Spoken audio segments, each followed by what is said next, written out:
Everybody is ablaze right now. Everybody's wondering what is really going on with Angel Reese. Has she just flat out quit again? Has she quit on the Chicago Sky? Angel, you have to have some level of self-awareness here. Angel Reese is day to day again. But if you've been tracking her saga, that's code for oops, I'm out again. Last year, wrist injury. This year, mysterious back gremlins. Conveniently, the Chicago Sky started winning without her.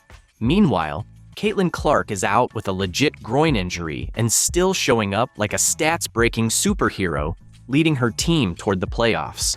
So, is Reese actually hurt, or is this just the WNBA's most predictable vanishing act? And let's not forget the sweet irony, she's now the poster child for quitting on the Sky. I think Angel Reese, and I'm saying this with my chest out, I think she's quit on the Chicago Sky. She's been claiming a back injury basically since the All-Star break. And there's no details. Every day we hear that Angel Reese is day to day. And every week there's no update on what she's struggling with, what she's doing. There's nothing. There's no information about Angel Reese. I think she's quit on this season. I think this is a worse version than Kawhi Leonard. Angel Reese is day to day again. And at this point, fans could quote the lines in their sleep.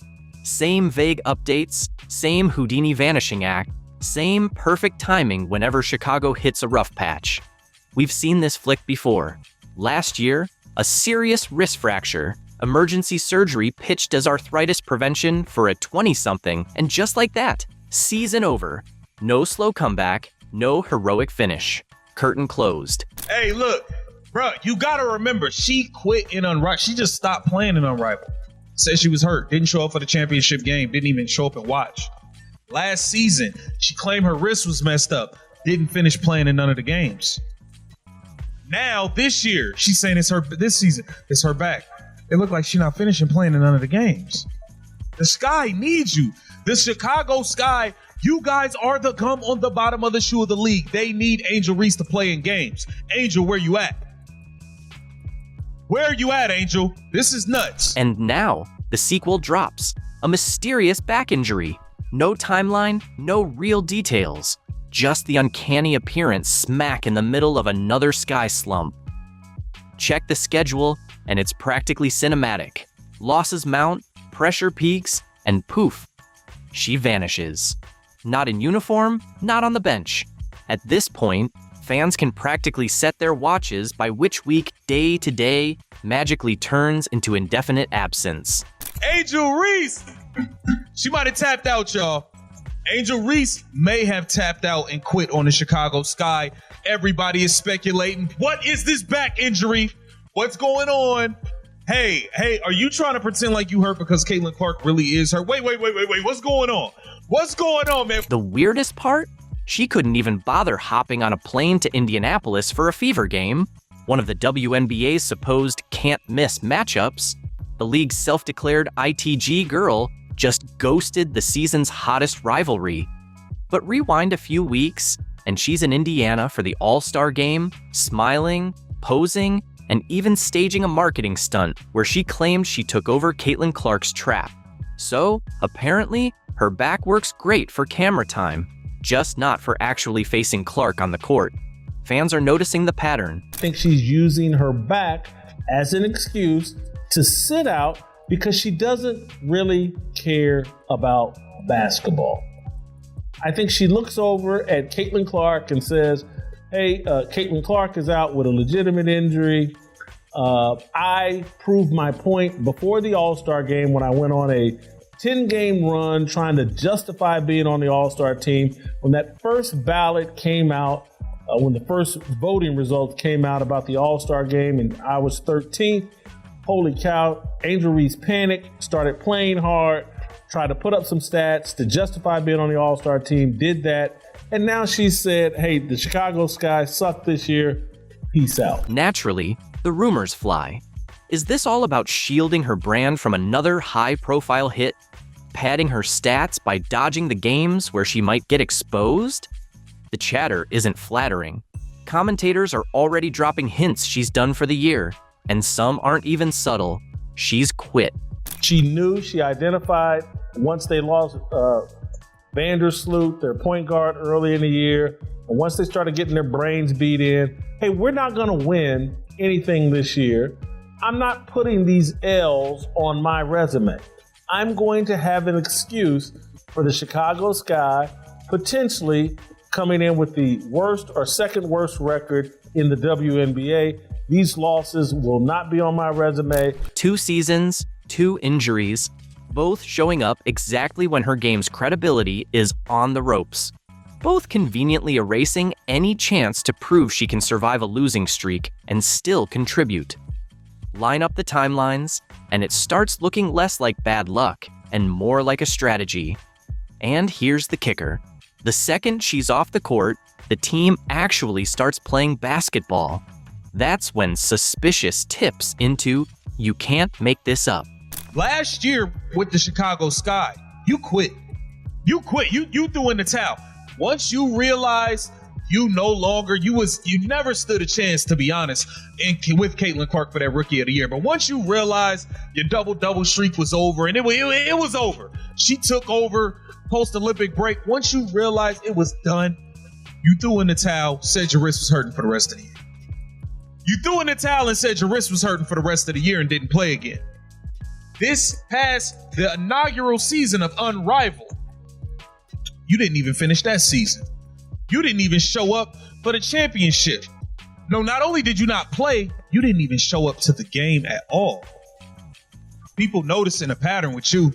That's 2 seasons in a row. The Sky's win-loss record tells a very different story than their Angel Reese marketing.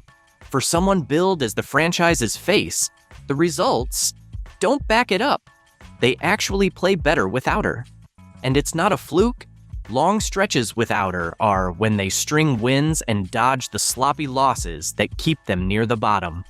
Not exactly a flattering resume for a cornerstone player. Let's get it! Burn! Lack of awareness combined with a lack of ability to jump. Not great!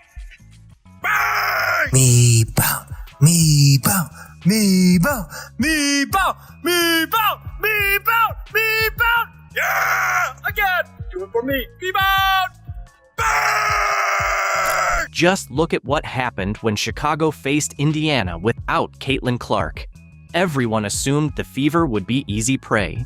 Instead, Lexi Hull dropped 17 points, finished plus 22, and Indiana steamrolled the Sky. That's the same Sky team that can't crack Indiana in any scenario this year. With Clark out, Hull, Boston, Mitchell, Cunningham, they all clicked, trusting the game's flow. No forced shots, no brand theater. Williams gonna have to hurry, off the dribble, rolls out. Oh, open 3. Oh, what a sight for Alexi Hall. She has needed that one to drop. Alexi Hall catching fire. Now Chicago just needs to get it a little bit more settled here in the half court. Nurse loses at Mitchell 2-on-1. It's a foot race. Mitchell to Cunningham. Cunningham right there for 2 more. Team chemistry isn't rocket science. It's basketball 101. You either have players who lift everyone up, or you have Angel Reese. When Reese takes a seat, suddenly the ball flows like it's been let out of a cage. The stats don't lie. Chicago's offense stops waiting for her to post up like a confused mannequin or crash the boards like it's a demolition derby. Suddenly, the guards actually run the plays. The wings slash like they've got a vendetta, and the shots? Real quality looks instead of the kind of wild heaves that make fans clutch their pearls and ask, did she even see the basket? Let's be honest. Angel quitting the Sky in the WNBA? Yeah, she's no Caitlin Clark. She has gone viral, all right? She's gone viral over hot girls eat Arby's. Yeah, she was wearing this outfit, this arrangement into the Chicago Sky game. Of course, the Indiana Fever, I would like to say beat the brakes off the Sky, but really it felt like they underachieved a good bit. Sophie Cunningham threw on an Arby's tee and accidentally nuked the WNBA news cycle. One slogan, one shirt, 800,000 sales. Bam. Curly fries are now beating courtside seats. Meanwhile, Angel Reese is somewhere silently fuming, wondering why her jersey isn't flying off shelves. What started as a joke just exposed the WNBA's real issue. One woman's raw, goofy charm dunked on the league's entire branding playbook. Sophie didn't wear the moment. She was the moment. Sophie Cunningham's t-shirt became a marketing phenomenon. Sophie Cunningham currently plays for the Indiana Fever and has now become one of the most recognizable WNBA players. And for Barbie night, she pulled up wearing a shirt that said "Hot Girls Eat Arby's," and the internet lost it. But here's the real backstory. A few months earlier, Sophie posted a video rating Arby's. And that video was just her being authentic in herself. And that puppy went viral. I think I'm gonna go ahead and give Arby's a solid 9 out of 10. And following this, the phrase "Hot Girls Eat Arby's" started flying around. And it turns out that Arby's has been saying this since 2023. The WNBA traded hoops for heat. Stats out, side eyes in. Drama's the new game, and Sophie Cunningham just lit it up. No dunk, just an Arby's tee, no filter, and all fries. Forget PR spins. She deep-fried the script and served it hotter than any buzzer beater. We know somebody that has gotten ridiculously popular this year with the Indiana Fever. I made a prediction that she was going to be the second most popular player on this team by the end of the year. And then, of course, there was the big incident during the Connecticut Sun game. And by the end of that game, she was known as Caitlin Clark's enforcer, right? The one that's got her back. At times, it feels like the only one that's got her back, if I'm being quite honest. She's not running plays. She's dropping truth bombs. No filters, no sparkle. Just Sophie, curly fries, and chaos. While Angel Reese chases clout, Sophie's selling 800,000 shirts and torching the league's branding playbook. No gimmicks, just realness. And it's unstoppable. Let's talk about Arby's. She is now on the Arby's payroll. Decided that it was a match made in roast beef heaven. Hot girls eat Arby's. No knock on Arby's, Sophie, but if you give Arby's 9 out of 10, I'll take you to Racks. I'll buy you some Racks, and I think you will find that hot girls probably eat Racks. Arby's has a new spokeswoman, and it just so happens to be Sophie Cunningham. Yeah, that's right. Sophie Cunningham, who took to her social media to discuss how much she enjoyed a trip that she made to Arby's. Sophie Cunningham blew into the W like a gust of truth. Enough to shake the gloss right off. No staged hugs, no TikTok dances, no curated clicks. She's off-brand, off-script, and exactly what fans were secretly waiting for. Sophie Cunningham has broken the internet in multiple ways over the last day. All right, the other day, before the Chicago Sky game, this Barbie, and let's be real, let's be honest.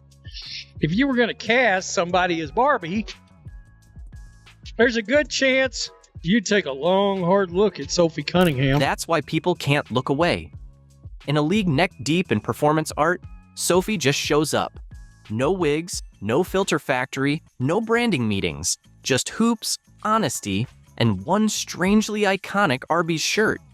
Turns out, fans might actually want athletes who act like athletes. Shocking, right? What a concept. Let's get it! Burn! Lack of awareness combined with a lack of ability to jump. Not great! Burn! Me bow, me bow, me bow, me bow, me bow, me bow, me bow. Yeah! Again! Do it for me. Me bow! Burn! Caitlin Clark shook the W without playing nice. Aaliyah Boston crushes hype with facts. They don't chase clout, they are clout. And that's scary. Fans want real, but the league keeps choosing trends over toughness, slogans over skills. That gap? It's costing way more than clicks. 700,000 followers overnight. I don't know if you guys knew, she had like 300 or something less than 48 hours ago. Insane. The enforcer has arrived. And she even posted like twice since then, bro. She's totally taken it to a whole new level. Like, Caitlin Clark has a new star. This is like a new star in the WNBA. People ain't gonna like it. People aren't gonna like it. Trace Leches, you know what I'm saying? Caitlin Clark, Sophie Cunningham, and Lexi Hull, which, by the way, kind of was obsessed with her before she even came along. The W's starting to look less like a league and more like a beauty pageant in sneakers. Points? Nah. It's all about selfies, subtweets, and whose nails sparkle courtside. And in the chaos, the real hoopers, the grinders, the pros, the ones who let the game talk, are getting completely drowned out. So Caitlin Clark's teammate Sophie Cunningham's jersey has officially sold out on the Fever website. And this comes the same week as the chippy foul that led to some ejections at the end of the game. It was a bit of a revenge foul taken up for Caitlin Clark after a hard foul on the other end. And then immediately a petition online from the Caitlin Clark haters to have Sophie Cunningham removed from the WNBA. They're trying to get folks to sign it. They said what she displayed tonight was disgusting. Yeah, it was a hard foul, but now it has the Caitlin Clark fans rallying around her, buying up her jerseys to the point they've officially sold out. Fortunately for this petition, I think they just turned Sophie Cunningham into a new WNBA A-list superstar. That's why Sophie's moment hit like a buzzer beater. It was real versus rehearsed. No character, no glam squad, just a tee, a smirk, and a whole vibe. And suddenly, you could hear the panic from players whose whole brand is attitude without stats. Sophie proved fans chase real faster than polished PR, and the visibility matters crowd awfully quiet when the spotlight didn't stick to their script. And one thing I like about Sophie is that she's tough. So when Caitlin Clark last week, or not last week, a couple days ago, when Caitlin Clark got destroyed, her girl Sophie came to her defense, and this was the most beast mode thing that I've seen a woman do in WNBA history. Now, Sophie, who's my one of my favorites now, she's become one of my favorite WNBA players. I'm gonna watch her too, like I watch Caitlin. Look at what she did, and people may not say that this was in response or whatever the case may be, but I feel like Sophie is like, you want to play? Sophie Cunningham is chaos with a jump shot and no off switch, but it's bigger than her. Fans aren't craving influencers in sneakers; they want the gritty, real ones. Sophie rose on hustle, honesty, and a splash of weird, not PR spin. And that's a problem for anyone who bet on fake. To the arena yesterday, wearing that. There she is right there. Let's just bring this up. Over at Tater Report. There she is right there. Hot girls eat Arby's. I can only imagine, and I have no idea. I would assume this is some kind of sponsorship with Arby's, right? Right there. I don't know. The roast beef sandwich jokes just sort of write themselves at this point. And just like that, I want a cheddar melt. A $12 Arby's tee. That's all it took. No campaign, no collab, just Sophie, a smile, and fan love that PR budgets can't buy. The game didn't change in a boardroom. It changed because real beats rehearsed. Sophie's selling 100,000 more while Angel Reese watches her merch collect dust. New strategy, team. Angel, keep doing your part. Everyone else, go rebound her misses. If she keeps missing layups at this rate, she's gonna be serving buttermilk pancakes at Denny's. Butter? Did somebody say butter? Butter pecan! Burn! At a certain point, you just got to applaud greatness. A rebound on her back? Are you kidding? Bang! Simon says, give me another pray-up. How about it? Bang! She really hit under the basket on a layup. Get this girl GPS. Bang! Everybody get up on your feet. It's time to meet and greet the most underpaid athlete. Bang! Let's be real, this wasn't luck. Sophie didn't just randomly go viral in an Arby's tee. This was strategy in disguise. While half the league was busy TikToking and subtweeting, Sophie was out here playing 4D chess with curly fries and charm. No stunts, no faux vulnerability, just a slow burn that blew up. Now the playbook's flipped, and some players are scrambling because the old tricks just aren't cutting it anymore. Well, it looks like Angel Reese Well, it looks like she's just been caught in what could certainly be taken as in a lie. All right? All these things that she says she has dealt with over the last year, all these encounters of racism. Picture this. Angel Reese sits down for another grim post-game Q&A after getting thumped by the New York Liberty. Cameras flash, reporters hover, then bam.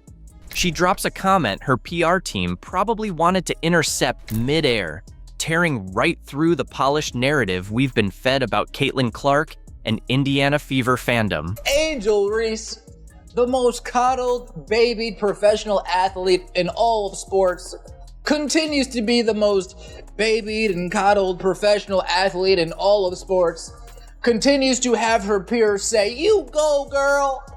You be unapologetically yourself.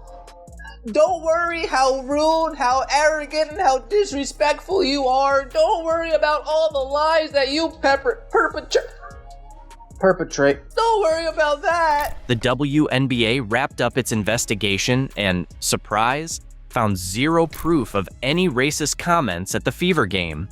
Case closed, right? Not so fast. Because what Angel Reese just blurted out on live TV might be the actual plot twist here. The real mystery? What exactly did she spill when she thought the mic wasn't catching her tea? Remember the guy that I guess, was out there waiting for him supposedly, and when the team was coming out, and of course we saw footage of that, and there was nothing malicious to it whatsoever that anybody could see, and then of course the Indiana Fever fans were yelling racist things or making racist noises out around the court. WNBA did an investigation, found nothing. The WNBA spent weeks investigating claims of racist comments at the Fever versus Sky game, but their conclusion shocked no one, except maybe Angel Reese and her most loyal fans. When the league launched the investigation, they went full CSI, courtside.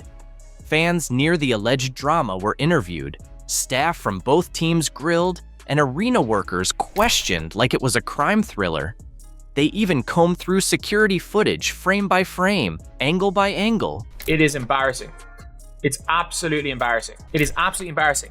And the fact is that originally it's, oh yeah, we're looking towards everything. Then they had to double down. They actually redacted this statement. They redacted a statement. They redacted the statement saying we're looking at everything, saying, no, we're actually not looking at most of the stuff. We're looking at a lie spread on social media that went viral. We are looking into a literal lie spread on social media that got spoken into fact. We're looking at a lie. So after all that digging, what did the WNBA find? Drumroll, nothing. No evidence of racist behavior from Fever fans. Investigators combed video, scoured audio, talked to eyewitnesses, and came up empty. But here's the twist. Sky coach Tyler Marsh revealed his team didn't even hear about the alleged incidents until they saw it blowing up on social media after the game. Let that sink in.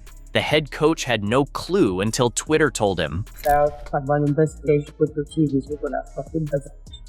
I think we agree. I think we're in compliance with them, with the league, and obviously there's no room or space in our game for hate. So we're complying with everything that's going on. Coach, when did you become aware that there was hate speech that happened? I think when everyone else did. I think that it's something that we heard about, and so again, we're just forthcoming with anything that the league is able to do investigation-wise. And get this, not a single player from either team heard a thing during the game. No coaches flagged it, and refs didn't report any crowd-related issues. The controversy? Sparked entirely by social media posts, with about as much evidence as a UFO sighting in a potato field. No video, no audio, just dramatic claims that it happened. Meanwhile, the Chicago Sky looked blindsided. Their players showed no distress during the game, no meltdowns, no sideline complaints.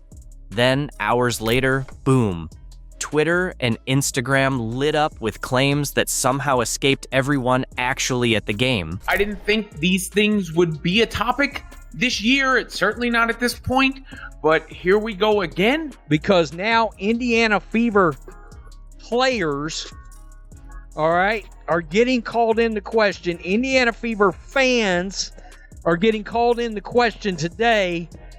We got one post on here where somebody's literally calling, they're talking about there should be a boycott. That's what it really is, of the All-Star game over player safety. Here's the play-by-play.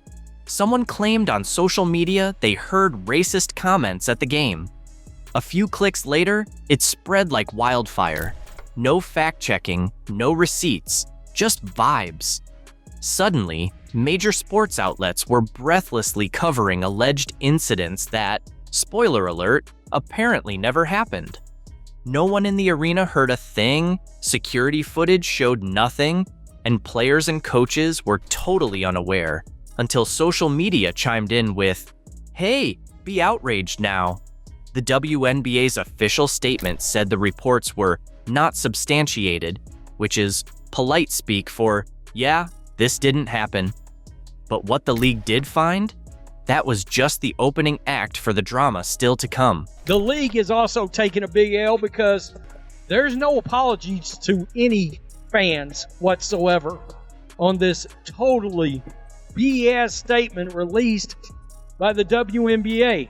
Yeah, you found nothing. That's great. That's accurate. Guess who told you you would find nothing? The entire Indiana Fever fan base said you weren't going to find anything. But this league that has never turned a profit decided to accuse their own fans. During what seemed like a routine media appearance, Angel Reese casually tossed a grenade into the narrative we'd been hearing. She looked relaxed, maybe too relaxed, like she was chatting with friends, not facing a room full of reporters. But then, the vibe shifted. A question about the recent heat she's faced made her sit up. Her tone changed, the polish faded, and out came a raw, unfiltered response. One that didn't exactly line up with her earlier claims about being targeted by Fever fans. Three-time BET Sports Woman of the Year, Angel Reese, says she doesn't pay attention to what folks say about her online because no one has ever said a negative word about her in person. Uh-oh. So what have you been talking about for the last 17 or 18 months?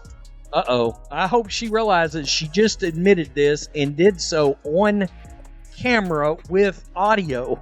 Yeah, nobody's ever going to let her let this down now. What came out of her mouth next? A plot twist that torched weeks of narrative building like a rom-com blowing up in Act 3. Reese basically hinted the whole thing, yep, that thing, never actually happened. She even dropped a casual, "I've never had a bad interaction with a fan," like she was reading from the opposite day script. Then she pivoted to the dangers of internet drama, saying how things get twisted and people jump to conclusions without a parachute of facts. The way she said it, it sure sounded like a quiet admission that the controversy wasn't nearly as serious as everyone thought. Yeah, obviously don't worry about what's going on online. I get so much love in person. I haven't ever had a negative encounter in person ever. And I've been going through this for 3 years. I've never had an encounter in person that was negative. So people online are behind a keyboard for a reason. And I don't worry about that stuff. I trust my work. My teammates trust me. And I was telling Milla today, like, she felt like she was having a rough day. And I was like, how many times have I had a rough day? And you picked me up. So don't get down on yourself. I know my teammates have my back, my coaches have my back, and that's all that really matters. I don't have to prove anything to anybody but myself and my teammates. This confession drop-kicked everything we'd been spoon-fed for weeks. The saga had been that Angel Reese and the Chicago Sky were trapped in a thunderdome of racism, tormented by Indiana Fever fans like it was a twisted, sports-themed Game of Thrones episode. Headlines screamed, "Protect the players," as if the WNBA needed to call in the Avengers. Reese was cast as the damsel in distress, needing rescue by the league and a squad of ride-or-die teammates. But now, reporters glanced around like characters in a heist movie, realizing they were double-crossed. You could feel them thinking, wait, did we just witness history? Or the plot twist of the decade? This is a fake one-sided rivalry. We got Angel Reese taking more shots at Caitlin Clark unnecessarily. You in Indiana having a great time partying. We see all the clips. Why can't you just do your thing? Angel Reese launched her shoe campaign during WNBA All-Star Weekend, aiming for the spotlight. But Caitlin Clark got injured, ticket prices crashed 48%, and interest vanished. Reese ended up performing for no one. Now we break down how it all went wrong. But can Sarah Spain and the media stop going out there and saying that, the Caitlin Clark needs to do something to stop all this, when it is very clear this is a one-sided beef, and the one-sided beef is not from Caitlin Clark? Everyone thought this All-Star Weekend would be the breakthrough for women's basketball. It was supposed to be Clark versus Reese in Indy, packed arenas, screaming fans, and record viewership that would finally force ESPN to care. It had all the makings of a Hollywood moment. We do start our show, though, with unfortunate news out of the WNBA. Caitlin Clark announced today that she will miss both the three-point contest and the WNBA All-Star Game this upcoming weekend in Indiana after re-aggravating a groin injury in that final minute of Tuesday's win over the Connecticut Sun. Clark had missed 4 games and the Commissioner's Cup final with that groin injury earlier this month, and now will be out for this weekend's festivities, which really stinks for fans, but you know that if there was any way that she could be out. Then came the shock. Clark's groin injury, announced days before the weekend. Everything unraveled. Fans had flown in just to see her. Hotels were packed. Restaurants bracing for crowds. Sponsors banked on the Clark-Reese rivalry. Nike had drops ready. ESPN called it must-see TV. It's a story we have been following throughout the past 2 days, surrounds the superstar herself, Caitlin Clark, the WNBA star, the Indiana Fever star, Caitlin Clark. She's going to miss all the action on the court. Clark's home state was set to be her stage. Indiana fans were ready to pack Gainbridge Fieldhouse. The hometown hero narrative was perfect, but once her injury hit social media, the hype collapsed, marketing wobbled, and the storyline vanished. The buzz just deflated. Caitlin Clark gets hurt, and guess what? Your demand vanishes because people ain't going to pay up to see these athletes that are ungrateful that their sport's growing. People aren't paying up for that. And we are here, right here. The tickets for this game, for this All-Star game, they've dropped by 50%. This wasn't just any injury. Clark brought casual fans and real attention to the WNBA. Without her, the league lost its main draw. What was a celebration became a reminder of fragile momentum. Everything hinged on her showing up, and when she didn't, the spotlight faded. But when it comes to the vendors in the arena, the shops in the arena, they're not going to have the same amount of people patronize their business as they would if Caitlin Clark was there. The surrounding restaurants, the surrounding areas, the surrounding attractions, they're not going to have the same number of people patronize their business as they would if Caitlin Clark was healthy. What was meant to be a celebration of women's basketball turned into a wake-up call for the league's growing pains. While Clark dealt with a real injury and left fans heartbroken, someone else saw a chance to grab the spotlight, turning the weekend into a personal stage. Reebok, Angel Reese are taking shots at Caitlin Clark, using her as promo. Angel Reese, let's be clear here. Let's just be all the way clear here. Angel Reese is a solid basketball player. Angel Reese 100% has benefited from attaching herself to Caitlin Clark at every single turn. Her podcast, the first 3 episodes, all the clips promoting was bringing up Caitlin Clark. It was bringing up Caitlin Clark in all of the promo. People wanted to know what she was going to say. She used Caitlin Clark as promo. Now picture this, dropping your biggest marketing campaign in your rival's hometown while she's sidelined and can't even show up. That's what Angel Reese did with her I'm in Your City campaign during All-Star Weekend in Indianapolis. Her Reebok shoe launch came with bold billboards, aggressive social media, and a message that felt like a takeover in Clark's own backyard. Angel Reese, I'm in your city. Walk in your trap, take over your trap. Post it on Instagram. There's about 15 fans there, and Reebok put up a board. You would expect Reebok to put up a board. Let's never forget that when let's never forget the gigantic Caitlin Clark Nike billboard in Chicago. Let's never forget that. So if Reebok didn't put up a board for Angel Reese, the timing was either terrible or perfectly calculated, depending on your angle. Reese's team built the whole campaign around being in Indianapolis, fully aware it was Clark's home turf. This wasn't just a shoe launch, it was a statement dropped deep in rival territory. Is you continue to take shots at her, and then when them shots get fired back, nobody likes it. We don't have no videos of Caitlin Clark really taking shots at Angel Reese. Look at what Angel Reese and Reebok are doing for views. Walk in your trap, take over your trap. This is promo they're doing in Indianapolis, where Caitlin Clark plays. That is a clear shot. It's a clear shot. Like I said, this is a fake rivalry. I think you've won one game versus Caitlin Clark. You've never won in Indiana at all. It's just like you continue to attach yourself to her at every turn and use her as promo. Let's be real. Reese flooded social media with walk in your trap, take over your trap messaging, even backing it with Bankroll Fresh's take over your trap on her Instagram story. But with Clark sidelined, it came off like she was claiming a win by default. Social media didn't hold back.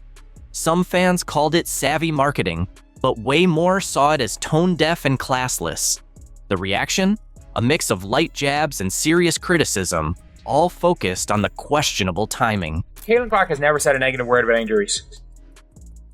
Caitlin Clark has never said a negative word, or to be honest, when it comes to Caitlin Clark, she did show it by her actions.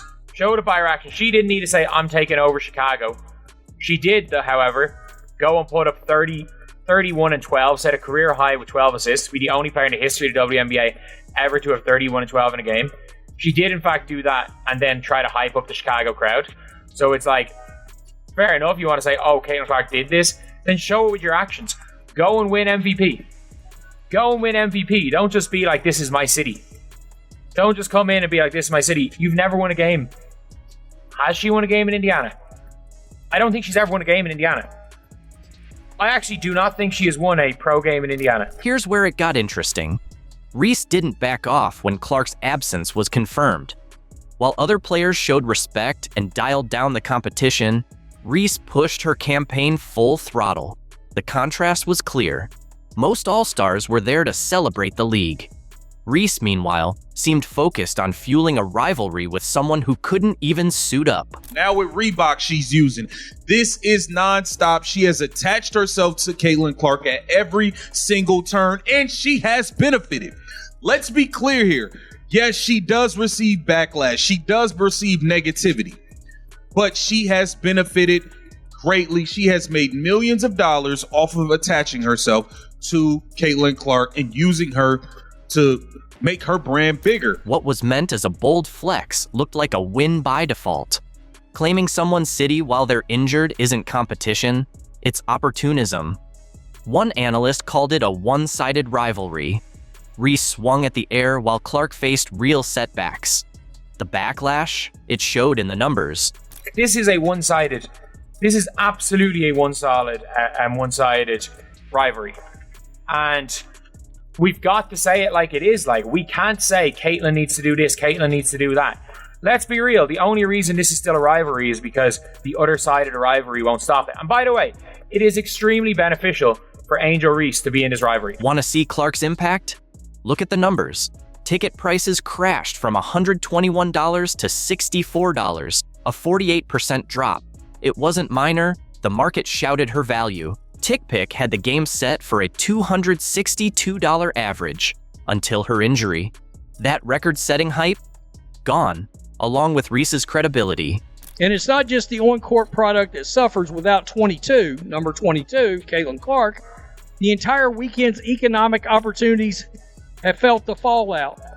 This was conveyed with a July 18th post from NBA Central that wrote, quote, "The get-in price for the WNBA All-Star Game in Indianapolis has dropped 48%.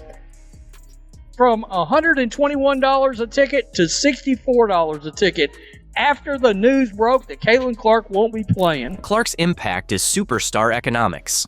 When she missed games in May, ticket resale prices dropped 47% in DC and 71% in Chicago. Unheard of. Sponsors scrambled, WNBA packages sold out, arenas filled fast. But without Clark, all that planning felt shaky. From $121 all the way down to just $64 after news broke that Caitlin Clark won't be playing. These are people saying, I'm done. I don't want to watch. Caitlin Clark's not. I bought tickets solely to watch Caitlin Clark in the All-Star game.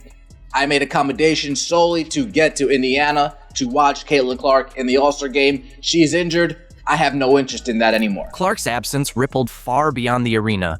Merch sales, concessions, and hotel bookings in Indy all took a hit. Local businesses had prepped for a tourism surge.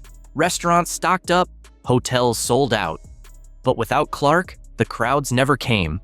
It exposed the WNBA's dependence on one player. Having a star like her is a massive boost, but it's also risky. When she's out, the whole structure shakes. No other WNBA player moves the needle like Caitlin Clark. All of you all that are going to go home and write a biography on how wrong this is, you guys can kick rocks. What's up, fam? Candace Parker here. I'm going to do a tier ranking of WNBA players. I'm going to try.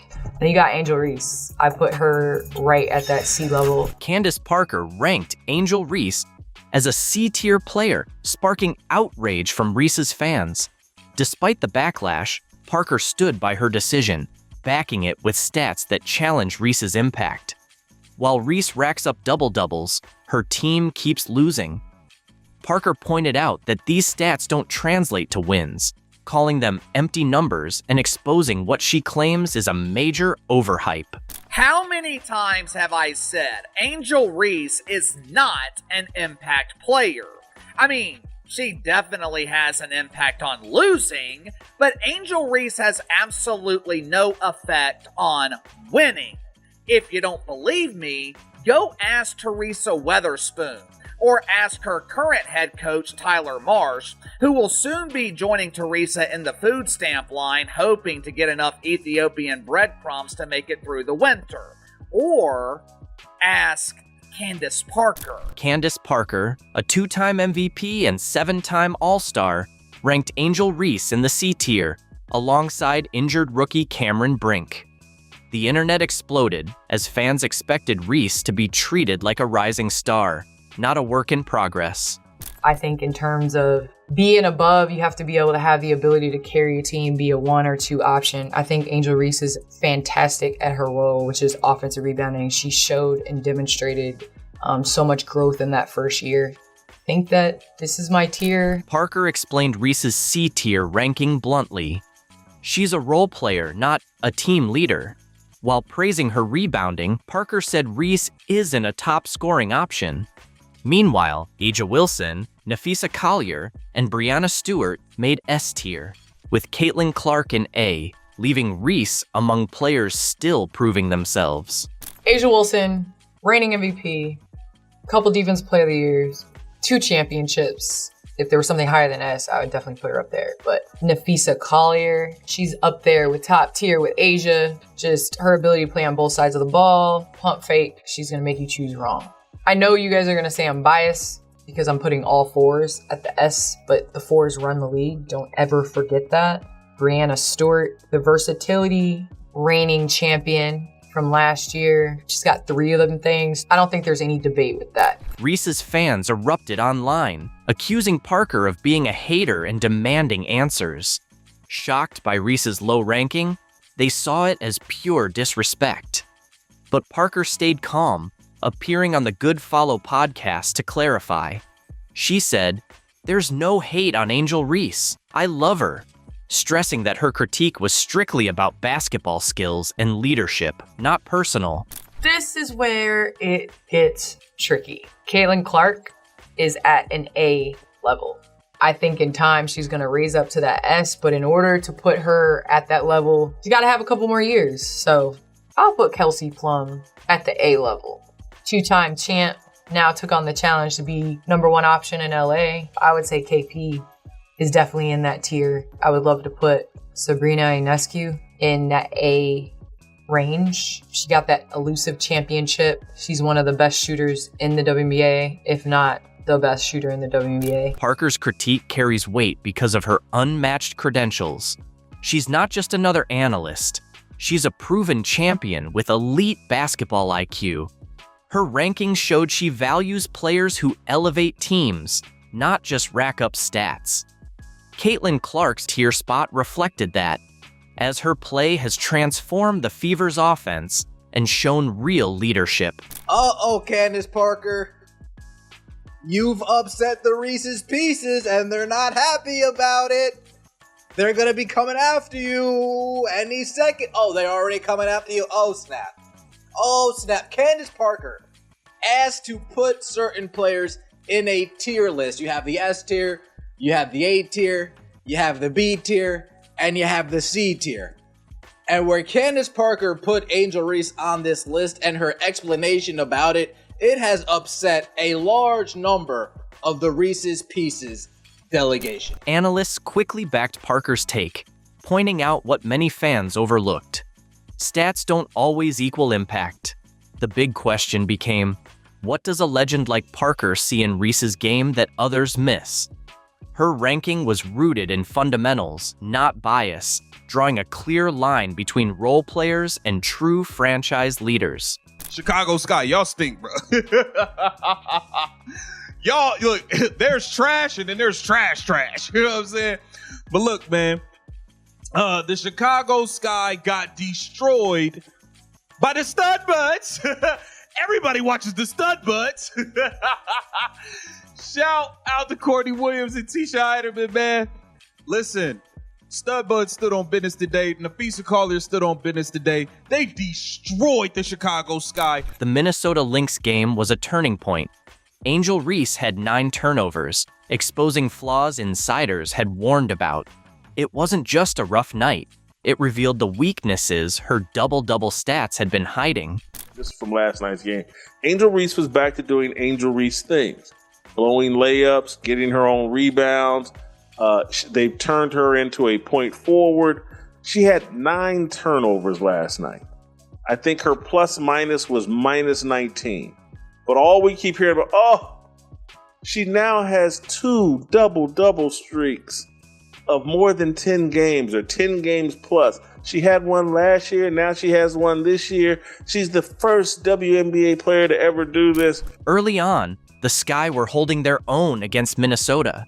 But then, Reese's decisions unraveled. She forced risky passes instead of taking easier options. And the turnovers stacked up. Under light pressure, her basketball IQ seemed to collapse. Angel Reese, part 53, let's get it! We love pray-ups. Bang! I heard she wanted to dye her hair, and the stylist said, what color you want? And she said, butter pecan! Bang! She gets blocked by defenders who don't even bother jumping. Me bound. One more time. Bang! She almost had a triple-double. One more turnover, and she would have had it. Bang! 9 turnovers is crazy, so is a no-look poop pass. Oh no! Bang! What made it worse were the turnovers themselves, unforced and sloppy. Passes flew over teammates' heads, travels from bad footwork, and basic ball handling errors. The Lynx didn't need elite defense. Reese was giving the ball away. She got the brakes beaten off of her. She had 9 turnovers and was just an awful. If you watch the game, she was awful. Coaches began using the Lynx game as a blueprint, targeting Reese with pressure to force turnovers. It worked. Teams designed plays to exploit her weakness. The 9 turnover game wasn't a fluke, but part of a season-long trend. Strong rebounding paired with costly mistakes.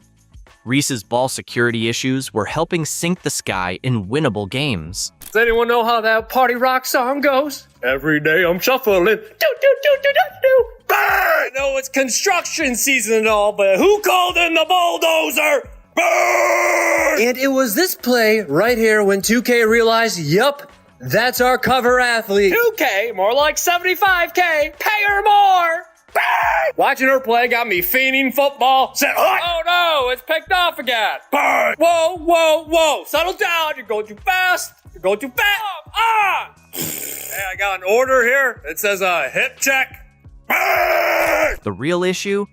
Chicago's coaches ignored the warning signs, brushing off Reese's turnovers as growing pains while praising her double-doubles.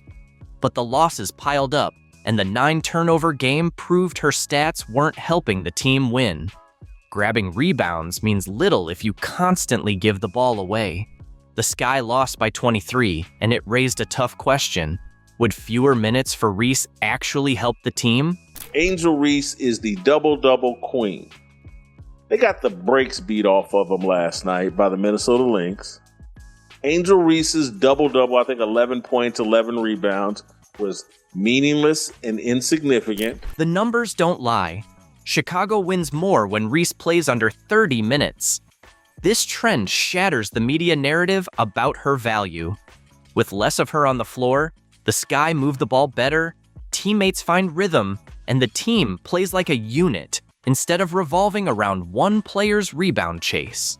Through nearly 2 seasons in the WNBA, the only thing Angel Reese has proven is she can't win games. Angel Reese is not an impact player. She's not someone you can rely on to carry a team to a championship. The Chicago Bravado, they cannot rely on Angel Reese to secure off-season access to the Golden Toilet. Hell, she can't even get them to the playoffs. Angel Reese does not help your team win, and this is no longer just my opinion. Candace Parker feels the same way. The data flat out contradicts the media's claims about Reese's importance.